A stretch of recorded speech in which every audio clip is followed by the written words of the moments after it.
Ba tata wa mama bande kona pesi bato nyonso mbote bakolanda video oyo ngai komona nga Clarissa Kwala. Ngai nazali na moto oyo atuni apose nga question.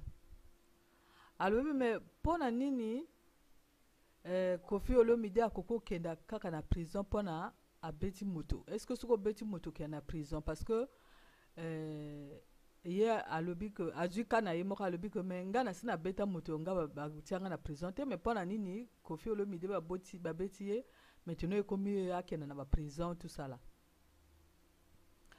Nga la ko yebisa na internet wana boy moto yake a poser nga question wana. Est-ce que en réalité Koffi Olomide a ke prison pona lolendo na ye moko, pona mutu makasi na ye, pona babomo na ye moko, ou bien pona abeti mutu? Parce que tango ya abeti Pamela, ezali devant ba caméra. Ya abeti mutu. Maintenant tango abetaki mutu wana, est-ce que bamaki na ba policier bamaki na prison? Non? Après, tango ya abeti mutu sili. N'est-ce pas kenaki na plateau ya télévision? Ya abeti mutu sili, après ya na plateau ya télévision. Na Kenya kuna. Tango ya komi na plateau ya télévision, maintenant bazo poser ba question na journaliste oya zalaki wana ya mwasi azo poser ba question. Makambo nyonso ebebaki na place wana. Tango bazo poser ba question, ye sikoyo azo kosa. Azo buka lokuta epa ya journaliste wana bazo poser ba question na radio na télévision ya ba Kenya, ya azo buka lokuta. Ya buki lokuta bato nyonso ba boni lokuta na ye. Et puis à la fin kamati Pamela ti caméra tali ndenge bazo kosa bazo laksa ba mimique na ba geste parce que ezali makambo yazo lo baté ezali plutôt ba geste na ba mimique oyo bazo tala mitema na bango. Metango motalo baka ezalaka te makambo yozo bimisa oyo penza bato bazo tala. Non, bato bazo tala motema na yo bazo tala ndenge nini yozo loba ba mimique na ba geste ni yango bato batalaka ni yango motefundaka moto. Maintenant ba geste na ba mimique nyonso wana efundaki Koffi na Kenya. Babomo azana kati ya babomo. Koffi Olomide azana kati ya babomo na ye. Babomo na ye intérieur. Azo kosa na miso bato. Akosi na télévision wana. Mais tango yo kosi ndenge wana. Tango bato bazo comparer makambo yo ba acte na yo posé na makambo yo zoloba ezali en harmonie. C'est-à-dire acte yo posé na makambo yo bimisi ezali en phase te, ezali en harmonie, ezali en déphasage. D'où bakolba non moto azali dangereux. Il faut biso tozong ça y est na mboka oya wuti. Bazongi siye na mboka oya wuti. N'est-ce pas? Tango bazongi siye na mboka oya wuti na Congo Kinshasa. Est-ce que tango Koffi Olomide a komi na Congo Kinshasa bakangaki ye? Non. Bakangaki Koffi Olomide te. Ye akena ndako na ye. Tout ça pona nini? Parce que bazo lakisa Congo Kinshasa ezo lakisa na Koffi Olomide ye moko que biso tozo considérer yo. Mais nani azo considérer Congo Kinshasa te. Mais ali Koffi Olomide na Kenya a considéré ba Kenyan te. A considéré bango te. D'où bango bazongisi ye. Tango Koffi Olomide a komi na aéroport ba wololi ye mais ba considérer ye na sens que ba kangi ye. Maintenant batindi Koffi Olomide siko convocation pour na yaka ko se justifier parce que bazo considérer toujours que azali star ya Congo a sala makambo belé pour na Congo. Maintenant batindi invitation, tango batindi invitation que ya convocation à se présenter, ye atie bomo ezali bomo, il a des peurs oh yazo lobate azana ba bomo na kati na ye akete. Maintenant, soki ndenge wana sikoyo la police est comme kanisa que bon moto yo azana akoko kima to ke na kokanga ye na 5h du matin. D'où na 5h du matin ba bimeli. Pour la kokenda kokamata ye na makasi parce que bengsa ki ke ayaka ya convocation wana ya yete.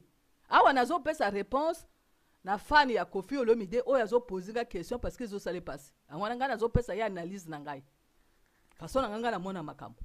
Maintenant siko ba kena 5h du matin ba kangi. Jusque là,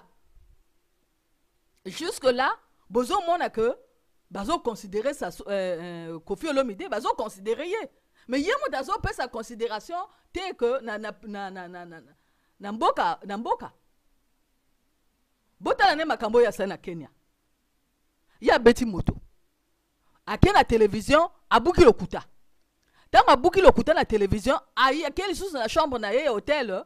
Akamati sous danseuse wana ba buki sous le kuta troisième fois ba buki sous le kuta. Kaka na Kenya kuna. Yemoka asali vidéo atin internet oyo Pamela azoloba. Oyo pe Cindy azoloba. Bango nso ba buki lokuta. Donc makambo bango basali na lobo bango azoloba ezoke na en phase te ezoke na ezali en déphasage ezali en phase te ezali monoko na ba acte il faut ezalaka ndenge moko mais ba acte ezali ndenge mususu makambo yazo bimiseza ndenge mususu. Maintenant sikoyo na Congo Kinshasa ba respecter ye puisque ba kangi était na au pied tango ya kiti na avion wana est-ce que ba kangaki était donc ba respecter ye. Maintenant sikoyo tango ba tindi convocation ya kete ba yiko kangi na makasi. Maintenant tango ba kangi ye Pamela lisusu azo loba lisusu na avant ba kanga ye nani ya kendaki nani na plateau ya Karibu ya émission wana ya Karibu wana. Na émission ya Karibu wana Koffi Olomide a lobby ebelete asengi pardon. Mais erreur ezali place wana. Place wana isusu ya buki sous le kuta, a buki sous le kuta, Koffi Olomide a buki sous le kuta, après sous version de fait lisusu mususu. Aiko senga siko pardon na Congo Kinshasa. Erreur mususu ngona ya sali.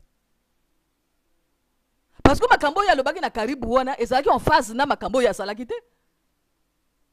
Parce que tango ya zoloba, tango Koffi Olomide zoloba, il faut botala ka ba mimique na ba geste ya journaliste.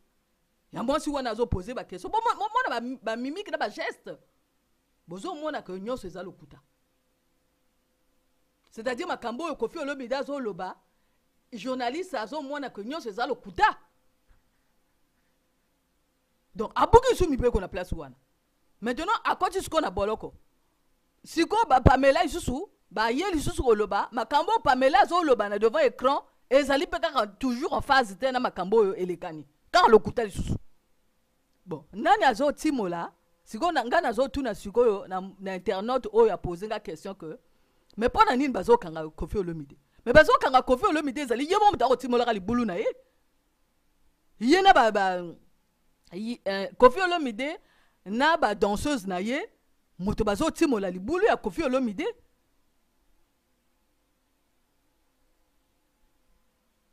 Parce que ceux qui bango ba lobi que na kati avion déjà ba danseuse ba reçoit na kati avion mais c'est là que déjà symbole à kolaksa que nzelo bino ozo ke nezaki mabe déjà basi ba talisa ki bango na kati avion que nzelo bino ozo ke na wana eza mabe basi ba talisa ki bango piso bazo swana na kati avion bazo swana bazo moto soka zo sala voyage il faut azana esengo mais bato bazo sala voyage wana bazana esengo te bazo swana donc basi ba laksa ki bango déjà que nzela obino bozo ke neza mabe. Alors tongo bango ba kiti na aéroport ya Kenya ba moni pe makamu na bango parce que déjà ba ko swana na kati ya nani na kati ya avion. Donc balokuta ya balokuta ya ba danseuse na yemoko balokuta ya Koffi yemoko motememie na prison pona nini ya simplifier que makambo te tango bango bazaki na Kenya tango ba lancer que film oya beta ki danseuse na yewana. Problème ezali na place te que non est-ce que sabo wana est touché que danseuse ou bien touché que danseuse te. Débat ezali na place wana te. Est-ce que débat ezali na place que ye Sabo et touché que la danseuse ou bien touché que te débat eza na place wana te débat eza na place que action abetaki Sabo to abetaki Sabo te abetaki Sabo et touché te wana ezali débatté abetaki Sabo maintenant comme Sabo wana ya abetaki et touché que te esengelaki tango ya kenaki na plateau ya télévision ya na Kenya kuna esengelaki alobebele te esengelaki asenga ba excuse na place wana aloba oui a reconnaître ba fait na ye que a reconnaître action ya salaki oui na betaki Sabo oui na vérifier que touché que na yete na salaki un peu fatigué na voyage oui nazo senga ba excuse et nazo senga bolimbisi na bato tout nazo senga pe bolimbisi na Pamela mais yazo senga bolimbisi na bato nyonso mais yazo tanga kombo ya Pamela te ko ngana sengi bolimbisi na Pamela mais Pamela ye moko ba beti ye lisusu moto ako se justifier tu non ngai na moni ngai loko te ye moto ako kenda ko sala ka ko multiplier ba vidéo na ba vidéo ko lobaka belé alors le coutanyo se zobima la polele mais pona nini jour wana ye Pamela lobaki te que non nga mbata wana et simbaki te en fait Pamela n'a rien à dire ezali nde Kofi motalinga ko loba na kaka na plateau à télévision wana que nga na betaki oui na salaki action wana oui na zaki un peu dépassé ngo pesa sikoyo pona nini na salaki yango et que à s'excuser que normalement mais non botala nini moto abandi okosa na miso ya bato tout au vu de tout le monde mais ngo wana moto salaki bango la bitete moto aza dangereux adjonga na mboka na yi mais bango ma jongi siete parce que ya beti Pamela bango il faut bosala ba recherche na kati ya epa ya ba Kenya kuna bango jongi si Kofi Olomide parce que ya zo boya acte wana yo sali likambo bato tout ba moni ko yo sali likambo yo ngane mo yebite jo oza dangereux yo sali loko bato yo so baso ba moni mais ndima que oui ngam na sali ngo excuser ngam mais où le problème c'est que yo on dimi et peut s'excuser mais yo wangani loko wana après siko yo boy tango yo komi siko na Congo Kinshasa yo comment demander ba excuse mais est-ce que ba excuse na yo il fallait yo repesa ngo na Congo Kinshasa et les gars na Congo Kinshasa et les gars na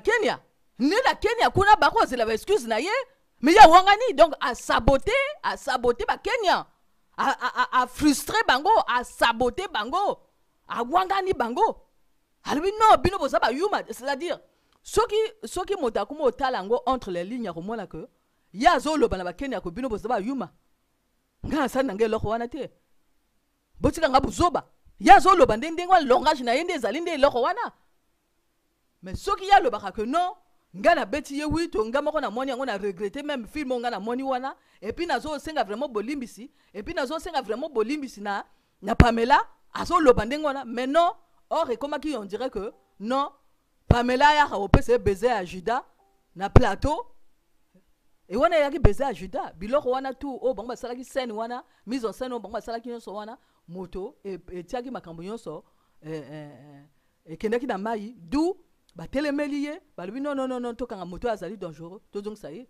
ngwa bango ba donc ça ki donc ezali acte ya salite moto et sali eko comme ça ba ka mindene ezali le kuta ya yena ba danseuse na ye moto eko comme ça ba ka mindene ezali le couteau ya zo buka à ciel ouvert azo buka le couteau à ciel ouvert ba kangi on eloko liolo ba tu oui excusez-nga yo ko wanga nango et puis à ciel ouvert devant télévision batonyo so bazo tala na air du verso oyo o batonyo so bazo tala mimique na yo tout non na ba geste na yo tout bazo moi na ciel ouvert alors tango ya yesiko na Congo Kinshasa pani ya yuko senga siko ba pardon pani ya senga ki pardon na Kenya te a yesiko na Congo Kinshasa et pas ya yebi que ya manipuler que na ye bato akomo senga ba pardon alors pona nini siko ya sa senga ki ba pardon ba tindi ya convocation pona nini ya akena kite ba bon na ye ko sala que te ya okena te parce qu'il se reproche de quelque chose akete maintenant siko na 5h du matin ba yiko kangaye awa nazo zeng sande réponse na internaute o ya poser nga question que mais kaka pona geste wana nde ba kangi non ba kangi nde ye parce que le côté zo moni ça mana poisa yozo kosa bato bana vidéo oyo beti moto yozo boya. Alors yo moto ko creuser propre tombe na yo. Est-ce que zali moto mususu ezali na ba danseuse wana? Maintenant ba danseuse wana ba ko sala ba show. Ba ko sala ba show na bango ya lokuta bazo ya ko kosa mais bazo creuser kaka propre tombe na bango moko. Donc ba danseuse ya Koffi Olomide wana bazo creuser ke bazo timola ka libulu ya patron na bango moko. Parce que vérité zana kati wana te bato nyonso bazana miso bazana capacité ko mona lokuta na lokuta te. Donc mabena malamu okoko mona ngo okoko mona ngo na miso. Donc na rozong ça ne réponse na internaute o ya poser nga question mais ezali nde mensonge metezo memaye na kati ya mensonge oyo yazo azo nier ba fait o ezali wana.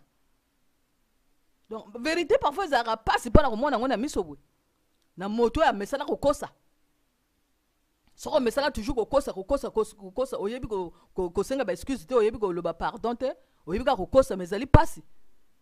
Donc pardon on est esengela ki soka sala ki acte wana déjà depuis na Kenya kuna kasi wana motelinga ko pesa vraiment impact que bato bango mona sikoyo parce que bango baza ba anglophone bato ya Kenya baza ba anglophone ba fonctionner ndenge mususu ba anglais ba fonctionner ndenge mususu ba anglais bato ba loba anglais ba fonctionner ndenge mususu bo mona ka volant ya voiture na bango ezali ndenge moko te na volant côté nini o volant ya voiture na bango ezalaka ba fonctionner ndenge mususu donc na cerveau na bango ba fonctionner ndenge mususu donc boyela bango bozoba te na bato ba loba anglais na bato ba loba ba allemand wana boyela bango bozoba te donc bozoba ya bato ba loba français bakanisi ya bozoba ya bato ba loba anglais ou bien bozoba ya bato ba loba allemand te et ça système moko te et ça peut façon ya penser à ndenge moko te donc na zozong sur internet wana que pona ngai pona ba analyse nanga ezali que ya zo boye ba fait o ezali wana bato nyonso bazo mona alors que ako mitia na place na yete parce que ba bombo ezana kati na ye azana ba bombo na kati na ye azana ba bombo na kati na ye donc ndega ki na prison aboko mona ba nombre bimi ake na chambre nini 14 ake na pavillon nini 8 donc 14 na 8 ebimi ça ba nombre 14 na 8 ebimi donc le nombre 4 wana sous ebimi ete ya ye ba nombre ebimi wana 14 na 8 wana ete ya ye ete ya Koffi Olomide et puis ko na prison za mabete na zolo ba na internet o ya zo tu poser nga question que mais ndenge ni ya ke na prison ko na prison ezalaka mabete ezalaka toujours négative te ko na prison soko yo tanga ka Bible romona que Joseph avant à la premier ministre na Égypte akenaki na prison donc ko na la prison ezalaka mabete ko na ma prison ezalaka kaka pona o élever conscience na yo niveau na yo conscience e mata isusu donc ok na prison za mabete donc bino ba internaute bozo poser la question que non pas na na prison ko na prison eza mabete donc a mona nde ba nombre o ebibi wana 14 na 8 o ebibi wana ezali message mobima na sima ba nombre wana 14 na 8 donc pavillon ya zali na chambre ya zali ezali numéro donc ezali message mobimba ba pesier. Alors ce qui na message ou ba pesi wana aye basiko ko décrypter message wana mais avant ko décrypter message wana sengela a buka sur le kutate azana le kutate yemo kata la kata nzembo na yo ya yembaka oya lo baka que mama ya kana mbonda papa beta mbonda ako honorer basi ou bien ko honorer basi te place wana ako honorer moi si ou bien ko honorer moi si te. Donc ba malheur na ye ezo ya kana nzela ya basi ka basi o ya yembela ki wana ka basi wana pe moto ba ko boma ye so na komi wana sukisi